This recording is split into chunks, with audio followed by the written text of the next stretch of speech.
Iran, Israel ಮತ್ತೆ America ಈ ಮೂರರ ನಡುವೆ ನಡೀತಾ ಇರುವಂತಹ ಯುದ್ಧ, ಇಸ್ರೇಲ್ಗೆ ಬೆಂಬಲವಾಗಿ ನಿಂತಿರುವುದು ಅಮೆರಿಕ. ಈಗ ಮಧ್ಯಪ್ರಾಚ್ಯ ಯುದ್ಧದ ಪರಿಣಾಮವಾಗಿ ರಾಜ್ಯದಲ್ಲಿ ಸಿಲಿಂಡರ್ ಹಾಹಾಕಾರ ಜೋರಾಗಿ ಇದೆ.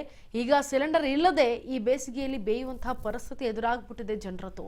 ಬೇಡಿಕೆಗೆ ತಕ್ಕಂತೆ ಪೂರೈಕೆ ಆಗ್ತಾ ಇಲ್ಲ ಕಮರ್ಷಿಯಲ್ ಸಿಲಿಂಡರ್ಗಳು ಅನ್ನೋದು ಕಮರ್ಷಿಯಲ್ ಸ್ಟ್ರೀಟ್ ನಲ್ಲಿರುವಂತಹ ಹೋಟೆಲ್ಗಳಿಗೆ ಈಗ ಭಾರೀ ಹೊಡೆತ ಬೀಳ್ತಾ ಇದೆ. ಮಧ್ಯಪ್ರಾಚ್ಯ ಯುದ್ಧದ ಕಾರಣ ರಾಜ್ಯದಲ್ಲಿ ಸಿಲಿಂಡರ್ನ ಹಾಹಾಕಾರ ಜೋರಾಗಿದೆ. ಬೇಡಿಕೆಗೆ ತಕ್ಕಂತೆ ಪೂರೈಕೆಯಾಗ್ತಾ ಇಲ್ಲ ಕಮರ್ಷಿಯಲ್ ಸಿಲಿಂಡರ್ಗಳು. ರಾಜ್ಯದಲ್ಲಿನ 44,000 ಹೋಟೆಲ್ಗೆ ಸಿಗೋದು ಬರೀ 1,000 ಸಿಲಿಂಡರ್ ಮಾತ್ರ. ರಾಜ್ಯದಲ್ಲಿ ದಿನಕ್ಕೆ ವಾಣಿಜ್ಯ ಬಳಕೆಗೆ 9,544 LPG ಪೂರೈಕೆಗೆ ಕ್ರಮ ಆಗಬೇಕು. ಆದರೆ ಒಂದು ಹೋಟೆಲ್ಗೆ ಸಿಗೋದು ಕೇವಲ 44, ಅಂದರೆ ರಾಜ್ಯದಲ್ಲಿ 44,000 ಹೋಟೆಲ್ಗೆ ಸಿಗೋದು ಬರೀ 1,000 ಗ್ಯಾಸ್ ಅಷ್ಟೇ. ಹೋಟೆಲ್ ಮಾಲೀಕರು ಎಲೆಕ್ಟ್ರಿಕಲ್ ಸ್ಟವ್ ಅನ್ನು ಉಪಯೋಗಿಸಬೇಕು ಅಂತ ಒಂದು ಕಡೆ ಸಲಹೆಯನ್ನು ಕೊಟ್ಟಿದ್ದಾರೆ. ರಾಜ್ಯದಲ್ಲಿ ಪ್ರತಿದಿನ 850 ಮೆಟ್ರಿಕ್ ಟನ್ LPGಗೆ ಬೇಡಿಕೆಯನ್ನು ಇಟ್ಟಿದ್ದಾರೆ. ಆದರೆ ಸದ್ಯದ ಪರಿಸ್ಥಿತಿಯಲ್ಲಿ 181.34 ಮೆಟ್ರಿಕ್ LPG ಪೂರೈಕೆಗೆ, ಜೊತೆಗೆ ಆಸ್ಪತ್ರೆ, ಶಿಕ್ಷಣ ಸಂಸ್ಥೆ, ಹಾಸ್ಟೆಲ್ಗಳಿಗೆ 100% ಗ್ಯಾಸ್ ಪೂರೈಕೆ ಮಾಡ್ತೀವಿ ಅಂತ ಹೇಳಿದ್ದಾರೆ. ಇನ್ನು ಹಳ್ಳಿಗಳಲ್ಲಿ ಬುಕ್ಕಿಂಗ್ ಮಾಡಿದ್ರೆ 45 ದಿನಕ್ಕೆ ಬಂದು ಒದಗುತ್ತೆ ಸಿಲಿಂಡರು. ಸಿಟಿಗಳಲ್ಲಿ 28 ದಿನಕ್ಕೆ ಬಂದು ಒದಗುತ್ತೆ. 4,000 ಹೋಟೆಲ್ಗಳಿಗೆ ಬರೀ 1,000 ಸಿಲಿಂಡರ್ ಸಾಕಾ ಅನ್ನೋ ಪ್ರಶ್ನೆಗಳು ಈಗ ಮಾಲೀಕರು ಹಾಕ್ತಾ ಇರೋದು. ಇನ್ನೊಂದು ಗಮನಿಸಬೇಕಾಗತ್ತೆ, ಈಗ ಹರ್ಮೂಜ್ ಜಲಸಂಧಿಯಿಂದ ನಮ್ಮ ಭಾರತ ನೌಕೆಗಳು ಕೂಡ 2 ಬರ್ತಾ ಇದ್ದಾವೆ. ಒಂದು ಶಿವಾಲಿಕ್, ಇನ್ನೊಂದು ನಂದಾದೇವಿ. ಈ 2 ನೌಕೆಗಳು ಬಂದ ನಂತರ ಈ ಒಂದು LPG ಸಮಸ್ಯೆ ತಕ್ಕ ಮಟ್ಟಿಗೆ ಸ್ವಲ್ಪ ಕಡಿಮೆ ಆಗುತ್ತೆ. ಸೊ ಈಗ ಸದ್ಯಕ್ಕೆ ಬಂದರುವಿನಲ್ಲಿ ಇರುವಂತಹ ಶಿವಾಲಿಕ್ ನೌಕೆ ಒಂದು ಕಡೆ ಆದರೆ ಇನ್ನೊಂದು ಕೂಡ ಕುಂಡ್ಲಾ ಹತ್ರ ಇದೆ. ಸೊ ಹಾಗಾಗಿ ಈ 2 ಹಡಗುಗಳು ನಮ್ಮ ಭಾರತಕ್ಕೆ ಬಂದ ನಂತರ, ಈಗ ಹರ್ಮುಜ್ ಜಲಸಂಧಿಯನ್ನು ದಾಟಿ ಬಂದ ನಂತರ ಈ ಒಂದು ಗ್ಯಾಸ್ ಸಿಲಿಂಡರ್ ಕಮರ್ಷಿಯಲ್ ಏನು ಹೋಟೆಲ್ ಮಾಲೀಕರು ವ್ಯವಸ್ಥೆಯನ್ನು ಪಡ್ತಿದ್ದಾರೆ ಅದು ಸ್ವಲ್ಪ ಕಮ್ಮಿ ಆಗುತ್ತೆ ಅಂತಲೇ ಹೇಳ್ಬಹುದು. ಇನ್ನು ಕಮರ್ಷಿಯಲ್ ಮಾತ್ರವಲ್ಲ, ಅಡುಗೆ ಗ್ಯಾಸ್ಗೂ ಕೂಡ ಈಗ ಬರ ಬಂದ್ಬಿಟ್ಟಿದೆ. ಸಿಗದ ಗೃಹ ಬಳಕೆ ಸಿಲಿಂಡರ್ ಕೂಡ ಗೃಹಿಣಿಯರಿಗೂ ಈಗ ಶಾಕ್ ಆಗ್ತಾ ಇದೆ. ಸಿಟಿಗಳಲ್ಲಿ 28 ದಿನಕ್ಕೆ ಅಂತ ಸಿಲಿಂಡರ್ ಬರಬೇಕಾಗಿತ್ತು, ಆದರೆ ಅದು ಕೂಡ ಬರ್ತಾ ಇಲ್ಲ. LPG ಸಿಲಿಂಡರ್ ಬುಕ್ ಮಾಡೋರಿಗೆ ಇವಾಗ ಶಾಕ್ ಆಗ್ತಾ ಇದೆ. ಗೃಹ ಬಳಕೆಗೆ ತಿಂಗಳಿಗೆ ಒಂದೇ ಸಿಲಿಂಡರ್ ಸಿಗೋದು. ಹಾಗಿದ್ರೆ ಯಾವ ರೀತಿ ಅಡುಗೆ ಮಾಡಬೇಕು ಮನೆಯಲ್ಲಿ? ಬುಕ್ ಮಾಡಿದ್ರು ವಾರ ಆದರೂ ಇನ್ನೂ ಕೂಡ ಸಿಲಿಂಡರ್ ಸಿಗ್ತಾ ಇಲ್ಲ. 15 ದಿನ ಆದರೂ ಕೂಡ ಸಿಗ್ತಾ ಇಲ್ಲ. ಆದರೆ ಒಂದು ವಾರ ಆದರೂ ಸಿಗ್ತಾ ಇಲ್ಲ, 15 ದಿನ ಆದ ನಂತರ ಸಿಗುತ್ತೆ ಬುಕ್ಕಿಂಗ್ ಆದಮೇಲೆ ಅಂತಂದರೆ ಎಷ್ಟರ ಮಟ್ಟಿಗೆ ಗೃಹಿಣಿಯರು ಶಾಕ್ ಆಗಿದ್ದಾರೆ ಅಂತ ಗಮನಿಸಿ. ಕಮರ್ಷಿಯಲ್ ಅಂತ ಅನ್ಸ್ಕೊಂಡಿರುವಂತಹ ಹೋಟೆಲ್ಗಳಲ್ಲೂ ಇಲ್ಲ, ಸಿಲಿಂಡರ್ ಇಲ್ಲ, ಹೋದರೆ ಹೆಚ್ಚಿನದಾಗಿ ದರವನ್ನು ಹೇಳ್ತಾರೆ. ಇನ್ನು ಮತ್ತೊಂದು ಕಡೆ ಮನೆಯಲ್ಲೇ ಮಾಡ್ಕೊಂಡು ತಿನ್ನೋಣಪ್ಪ ಇರೋದನ್ನ ಹೆಂಗೋ ಅಂತ ಅಂದ್ಕೊಂಡ್ರೆ ಕಮರ್ಷಿಯಲ್ ಸ್ಟ್ರೀಟ್ ಮಾತ್ರ ಅಲ್ಲ, ಅಡುಗೆ ಗ್ಯಾಸ್ಗೂ ಕೂಡ ಈಗ ಬರ ಬಂದ್ಬಿಟ್ಟಿದೆ. ಸಿಗದಂತಹ ಗೃಹ ಬಳಕೆ ಸಿಲಿಂಡರಿಂದಾಗಿ ಗೃಹಿಣಿಯರು ಕೂಡ ತುಂಬ ಶಾಕಿಗೆ ಒಳಗಾಗಿದ್ದಾರೆ. ಜೊತೆಗೆ ಆತಂಕ ಕೂಡ ವ್ಯಕ್ತವಾಗ್ತಾ ಇದೆ ಗೃಹಿಣಿಯರಿಗೆ. ಅಡುಗೆ ಅನಿಲ ಮತ್ತು ಏನು CNG ಗ್ಯಾಸ್ಗೂ ಕೂಡ ತತ್ವಾರ ಎದುರಾಗ್ಬಿಟ್ಟಿದೆ. ರಾಜ್ಯದಲ್ಲಿ LPG ಸಿಲಿಂಡರ್ ಬುಕ್ ಮಾಡೋರಿಗೆ ಈಗ ಶಾಕ್ ಆಗಿದೆ. ಗೃಹ ಬಳಕೆಗೆ ತಿಂಗಳಿಗೆ ಒಂದೇ ಒಂದು ಸಿಲಿಂಡರ್ ಅನ್ನ ಸಿಗೋದು ಅಂತ ಹೇಳಿದ್ದಾರೆ. ಸಿಲಿಂಡರ್ ಬುಕ್ ಮಾಡಿ ವಾರ ಆದರೂ ಕೂಡ ಆಗಬಹುದು, ಅಥವಾ 15 ದಿನ ಆದ ನಂತರ ಸಿಗಲಿದೆ ಗ್ಯಾಸ್ ಸಿಲಿಂಡರ್ ಅನ್ನೋದು ಗೊತ್ತಾಗ್ತಾ ಇದೆ. ಅದು ಗೊತ್ತಿಲ್ಲ, 28 ದಿನ ಬೇಕಾದರೂ ಆಗಬಹುದು. ಸೊ ಬುಕ್ ಮುಂಚೆಯೇ ಮಾಡಿರಬೇಕು ಇವರು, ಅಂದರೆ ತಿಂಗಳಲ್ಲಿ ಒಂದೇ ಮಾಡಬೇಕಾಗತ್ತೆ. ಈಗ ನೀವು ಒಂದು ತಿಂಗಳಲ್ಲಿ ಒಂದು ಬುಕ್ ಮಾಡಿರ್ತೀರಾ, ಇವಾಗ 1ನೇ ತಾರೀಕಿಂದ ಒಂದು 28ನೇ ತಾರೀಕುವರೆಗೂ ಅಂತ ಇಟ್ಕೊಳ್ಳಿ. 28ನೇ ತಾರೀಕಲ್ಲಿ ಇವಾಗ ನಿಮಗೆ 10ನೇ ತಾರೀಕು ಸಿಲಿಂಡರ್ ಖಾಲಿ ಆಗುತ್ತೆ ಅಂತ ಗೊತ್ತಿದ್ದಾಗ ನೀವು 5ನೇ ತಾರೀಕು ಸಿಲಿಂಡರ್ ಬುಕ್ ಮಾಡಿರ್ತೀರಿ ಅಂತ ಇಟ್ಕೊಳ್ಳಿ. ಅದು ಬರೋದು 28ನೇ ತಾರೀಕು ಆಗಬಹುದು. ಅಲ್ಲಿವರೆಗೂ ನೀವು ಹೋಟೆಲ್ ಮೇಲೆ ಡಿಪೆಂಡ್ ಆಗಬೇಕಾಗತ್ತೆ.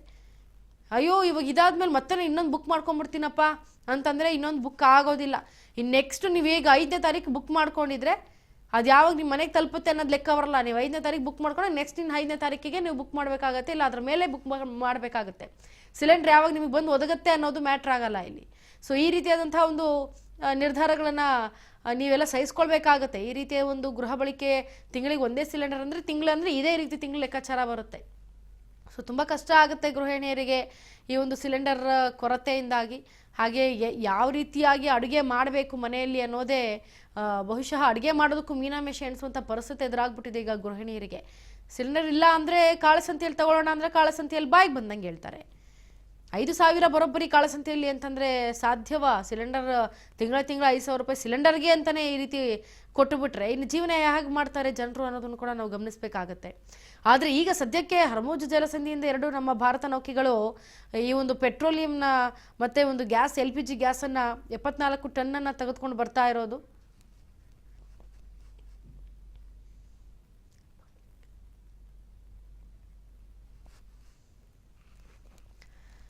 ಇದ್ರ ಬಗ್ಗೆ ನಾವು ಮತ್ತಷ್ಟು ಮಾತನಾಡ್ತಾ ಹೋಗೋಣ. ಆದರೆ ಈಗ LPG ಸಿಲಿಂಡರ್ ಗ್ಯಾಸ್ ಯಾವ ರೀತಿ ಕೊರತೆ ಇದೆ ಅನ್ನೋದು ನಮ್ಮ ಸಾರ್ವಜನಿಕರ ಜೊತೆ ನಾವು ಮಾತನಾಡ್ತಾ ಹೋಗ್ತೀವಿ. ಈಗ ನಮ್ಮ ಕಾಲರ್ ಕೂಡ ಹಾಗೆ ರೆಡಿ ಇದ್ದಾರೆ, ಮಾತನಾಡ್ತಾ ಹೋಗೋಣ. ಹಲೋ, ನಮಸ್ಕಾರ ಸರ್.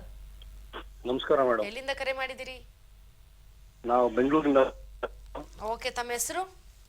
ನವೀನ್ ಅಂತ. ನವೀನ್, ಓಕೆ. ಏನ್ ಮಾಡ್ಕೊಂಡಿದ್ದೀರಾ ವೃತ್ತಿ?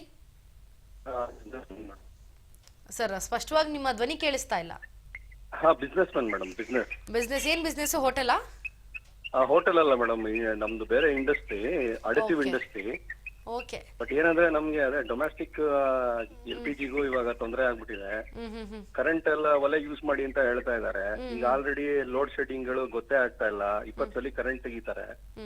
ನಾವುಗಳು 4,000 ರೂಪಾಯಿ 4,500 ರೂಪಾಯಿ ಎಲೆಕ್ಟ್ರಿಸಿಟಿ ಬಿಲ್ ಕಟ್ತೀವಿ, ಅಂದ್ರೂ ನಮಗ್ ಕರೆಕ್ಟ್ ಆಗಿ ಸಿಗಲ್ಲ. ಈ ಬಿಟ್ಟಿ ಭಾಗ್ಯ ಅಂತ ಕೊಟ್ಬಿಟ್ಟು ಇವಾಗ ಗ್ಯಾಸು ಇಲ್ಲ, ಕರೆಂಟ್ಗೂ ಸಮಸ್ಯೆ. ಈ ತರ ಆಗಿ ಜನಗಳು ಕಸಗಳು ಎತ್ತುತ್ತಾ ಇಲ್ಲ. ಮನೆ ಮುಂದೆ ನೋಡಿದ್ರೆ ಸಿಕ್ಕಾಪಟ್ಟೆ ಕಸ ಬಿದ್ದಿರುತ್ತೆ. ಏನ್ ಯಾವ್ದ್ರಲ್ಲೂ ಸರಿ ಹೋಗ್ತಿಲ್ಲ. ತುಂಬಾ ತೊಂದರೆ ಆಗ್ತಾ ಇದೆ ಮೇಡಮ್. ಯಾರು ಹೇಳೋರಿಲ್ಲ, ಕೇಳೋರಿಲ್ವಾ, ಯಾರು ಅಧಿಕಾರಿಗಳೇ ಇಲ್ವಾ, ಏನು ಈ ಮಿನಿಸ್ಟರ್ಗಳು ಶಾಸಕರು ಎಲ್ಲ ಏನ್ ಮಾಡ್ತಾ ಇದಾರೆ ಯಾರು ಗೊತ್ತಿಲ್ಲ. ಏನ್ ಬೆಂಗಳೂರಿಗೆ ಈ ತರ ಪರಿಸ್ಥಿತಿ ಬಂತಲ್ಲ ಅಂತ ಬೇಜಾರಾಗ್ಬಿಟ್ಟಿದೆ ಮೇಡಮ್.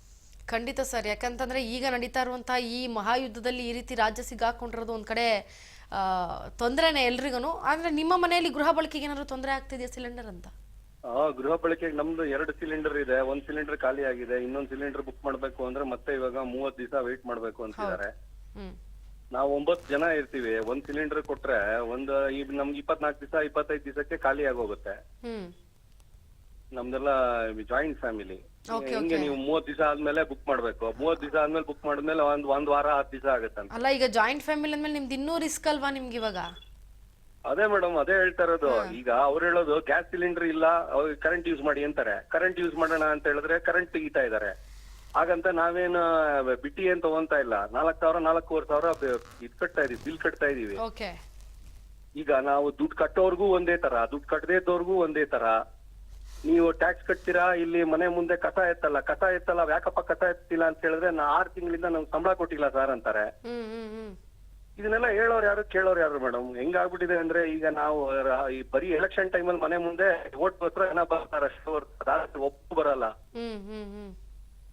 ಏನ ಈ ಈ ಪ್ರಜಾಪ್ರಭುತ್ವ ಬೇಕಾ ಈಗ ದೇಶಕ್ಕೆ ಅನ್ನೋ ತರ ಪರಿಸ್ಥಿತಿ ಬಂದ್ಬಿಟ್ಟಿದೆ. ಹೌದು, ಖಂಡಿತ ಸರ್. ನವೀನ್ ಅವರೇ, ಈಗ ನಿಮ್ಗೆ ಹೇಳ್ಬೇಕಾಗಿರೋದು ಅಂತಂದ್ರೆ ನಿಮ್ಮ ರಾಜ್ ನ್ಯೂಸ್ ಮುಖಾಂತರ, ಇದು ನಿಮ್ಮದೇ ಚಾನಲ್ ಆಗಿರೋದ್ರಿಂದ, ನಿಮ್ಮ ಪರ ನಾವು ಧ್ವನಿ ಎತ್ತೋದ್ರಿಂದ, ನೀವೇನಾದ್ರೂ ಈಗ ಅಧಿಕಾರಿಗಳಿಗೆ ಈ ಮುಖಾಂತರ ಸಂದೇಶವನ್ನ ರವಾನೆ ಮಾಡ್ತೀವಿ ಅಂತಂದ್ರೆ ನೀವು ಖಂಡಿತವಾಗ್ಲೂ ಮಾಡಬಹುದು. ದಯವಿಟ್ಟು ಅವ್ರು ತಗೊಳ್ತಿರೋ ಸಂಬಳಕ್ಕೋಸ್ಕರ ಆದ್ರೂ ಸರಿಯಾಗಿ ಕೆಲಸ ಮಾಡ್ಬೇಕು ಮೇಡಮ್. ಅವಾಗ ಆತ್ಮಸಾಕ್ಷಿ ಅನ್ನೋದು ಏನಾದ್ರು ಇದ್ರೆ ದಯವಿಟ್ಟು ಅದಕ್ಕೋಸ್ಕರ ಆದ್ರೂ ಮಾಡ್ಬೇಕು ಕೆಲ್ಸಾನ. ಏನ್ ಈ ತರ ನಮ್ಮ ಬೆಂಗಳೂರು ನೀವೇ ತೋರಿಸ್ತಾರ ಹಂಗೆ ಗಾರ್ಡನ್ ಸಿಟಿ ಆಗಿದ್ದು ಇವಾಗ ಗಾರ್ಬೇಜ್ ಸಿಟಿ ಆಗೋಗಿದೆ. ಎಲ್ಲಿ ನೋಡಿದ್ರು ಕಸ ಎತ್ತತಾ ಇಲ್ಲ. ಈಗ ನೋಡಿದ್ರೆ ಆಯ್ತು, ಯುದ್ಧ ಆಗ್ತಾ ಇದೆ, LPG ಪ್ರಾಬ್ಲಮ್ ಆಗಿದೆ, ಹೋಗ್ಲಿ, ಇನ್ನೊಂದು ಆಲ್ಟರ್ನೇಟಿವ್ ಏನಾದ್ರು ಇದೆಯಾ? ಕರೆಂಟ್ ಆದ್ರೂ ಕರೆಕ್ಟ್ ಆಗಿ ಕೊಡ್ತಿದಾರ? ಅದೂ ಇಲ್ಲ. 20 ಸಲ ಕರೆಂಟ್ ತೆಗಿತಾರೆ. ನೀರ್ ಬರ್ತಾ ಇದೆಯಾ? ನೀರಿನ ಸಮಸ್ಯೆ. ಯಾವ್ದ್ರಲ್ಲಿ ಸರಿ ಇದೆ ಮೇಡಮ್? ಟ್ರಾಫಿಕ್ ನೋಡಿದ್ರೆ ಟ್ರಾಫಿಕ್ ಸಮಸ್ಯೆ. ಎಲ್ಲಾದ್ರೂ ನೋಡಿ ರಸ್ತೆ ಗುಂಡಿಗಳು. ಹೋಗ್ಲಿ, ಇಂಥದ್ರಲ್ಲಿ ಸರಿ ಇದೆ ಅಂತ ಹೇಳ್ಬಿಡ್ಲಿ ರಾಜ್ಯ ಸರ್ಕಾರ. ಜನಕ್ಕೆ ಇಂಥದ್ರಲ್ಲಿ ನಾವು ಅನುಕೂಲ ಮಾಡ್ಕೊಡ್ತಾ ಇದೀವಿ ಅನ್ನೋದು ಯಾವ್ದಾದ್ರು ಒಂದು ಹೇಳ್ಬಿಡ್ಲಿ ಮೇಡಮ್. ಎಸ್, ನೋಡೋಣ ನವೀನ್ ಅವರೇ, ಇವಾಗ ನೀವು ಕರೆ ಮಾಡಿ ಮಾತನಾಡಿದ್ದೀರಿ, ಇದನ್ನು ಕೂಡ ಆಲಿಸಿರ್ತಾರೆ ಎಲ್ಲರೂ ಕೂಡ. ನೋಡೋಣ ಇದನ್ನ ಗಮನದಲ್ಲಿ ಇಟ್ಕೊಂಡು ಏನಾದ್ರು ಚೇಂಜಸ್ ಆಗಬಹುದಾ? ನಮ್ಮ GB ಆಗಿರ್ಬೋದು, ಮತ್ತೊಂದಾಗಿರ್ಬೋದು, ಎಲ್ಲ ಅಧಿಕಾರಿಗಳನ್ನ ಕಾದು ನೋಡೋಣ. And thank you so much ಕರೆ ಮಾಡಿ ಮಾತನಾಡೋದಕ್ಕಾಗಿ. Thank you so much Naveen ಅವರೇ. ಎಸ್, ನೋಡಿ ಜನರಿಗೆ ಯಾವ ರೀತಿ ತತ್ತರಿಸಿ ಹೋಗ್ತಿದ್ದಾರೆ ಎಲ್ಲದರಲ್ಲೂ ಅನ್ನೋದನ್ನು ಕೂಡ ಗಮನಿಸಬೇಕಾಗತ್ತೆ. ಈಗ ರಾಜ್ಯದಲ್ಲಿ ಯುದ್ಧ ನಡೀತಾ ಇರೋದ್ರಿಂದ ಈಗ ಸಿಲಿಂಡರ್ ಅಭಾವ ಒಂದೇ ಅಂತಲ್ಲ, ಅಂದರೆ ಈಗ ರಾಜ್ಯ ಸರ್ಕಾರ ಕೇಂದ್ರ ಸರ್ಕಾರ ಒಂದಕ್ಕೊಂದು ಬೊಟ್ಟು ಮಾಡಿ ತೋರಿಸ್ಕೊಂಡು ಮಾತನಾಡ್ತಾ ಇರ್ಬೋದು ವಿನಃ ಬಿಟ್ರೆ ಈಗ ಯುದ್ಧ ನಡೆಯೋದಕ್ಕಿಂತ ಮುಂಚೆಯಿಂದನೂ ಕೂಡ ಹಲವಾರು ಸಮಸ್ಯೆಗಳಿದೆ ನಮ್ಮ ಭಾರತದಲ್ಲಿ. ಅದನ್ನ ನೀಗಿಸುವಲ್ಲಿ ಯಾರು ಕೂಡ ಯಶಸ್ವಿ ಆಗ್ತಾ ಇಲ್ಲ. ಆದರೆ ಈಗ ಈ ಒಂದು ಗ್ಯಾಸ್ ಸಿಲಿಂಡರ್ ಕೂಡ LPG ಸಿಲಿಂಡರ್ ಕೂಡ ನಮಗೆ ಸಿಗ್ತಾ ಇಲ್ಲ ಅನ್ನೋ ನಿಟ್ಟಿನಲ್ಲಿ ಜನರು ಎಷ್ಟರ ಮಟ್ಟಿಗೆ ಆತಂಕ ಆಕ್ರೋಶವನ್ನ ಕೇಂದ್ರ ಮತ್ತೆ ರಾಜ್ಯ ಸರ್ಕಾರದ ವಿರುದ್ಧವಾಗಿ ಹೊರ ಹಾಕ್ತಿದ್ದಾರೆ ಅಂತಂದ್ರೆ ನಿಜಕ್ಕೂ ಅದೊಂದು ಅಮಾನವೀಯ ಘಟನೆ ಅಂತಾನೆ ಹೇಳಬಹುದು. ಯಾಕಂದ್ರೆ ಈ ರೀತಿ LPG ಗ್ಯಾಸ್ನಿಂದ ಜನ ಒಂದೊಂದಲ್ಲೇ ತತ್ತರಿಸಿ ಹೋಗಿರೋದು. ಅಂದ್ರೆ LPG ಗ್ಯಾಸ್ನಿಂದ ಈಗ ತತ್ತರಿಸಿ ಹೋಗಿಲ್ಲ, ಎಲ್ಲಾ ವಿಚಾರದಲ್ಲೂ ತತ್ತರಿಸಿ ಹೋಗಿದ್ದಾರೆ. ಏನ್ ಮಾಡ್ತಾ ಇದ್ದಾರೆ ಅಧಿಕಾರಿಗಳು ಅಂತ. ಇನ್ನು ಮತ್ತೊಂದು ಕಡೆ ಈ ಯುದ್ಧ ಎಲ್ಲೋ ಒಂದು ಕಡೆ ಜನರಲ್ಲಿ ಇನ್ನೂ ಕೆರಳಿಸುವಂತಹ ವಿಷಯ ಇದೆ ಅನ್ನೋದು ಗೊತ್ತಾಗತ್ತೆ. ಸದ್ಯಕ್ಕೆ ಈಗ ಈ ರೀತಿ ಆಗಿರೋ ತೊಂದರೆಗಳನ್ನ ನೀವು ಕೂಡ ಅಷ್ಟೇ ಮಾತನಾಡಿ ಅಧಿಕಾರಿಗಳಿಗೆ ನೀವೇನಾದರೂ ಹೇಳಬೇಕು. ಇಲ್ಲ ನಿಮ್ಮಲ್ಲಿ ಈ ಥರ ಒಂದು ತೊಂದರೆ ಇದೆ ಅಂದರೆ ಈ LPG ಸಂಬಂಧಪಟ್ಟಂತೆ ನಿಮಗೆ ತೊಂದರೆ ಆಗ್ತಾ ಇದೆ ಅಂದರೆ ನೀವು ನಿಮ್ಮ ರಾಜ್ ನ್ಯೂಸ್ನ ಮುಖಾಂತರ ನೀವು ಕರೆ ಮಾಡಿ ಮಾತನಾಡ್ಬೋದು. ಮಾತನಾಡಿ ಅಧಿಕಾರಿಗಳಿಗೆ ಹೀಗಲ್ಲ ಹಾಗೆ ಅಂತ ಮನವಿ ಕೂಡ ಮಾಡ್ಕೊಳ್ಬಹುದು.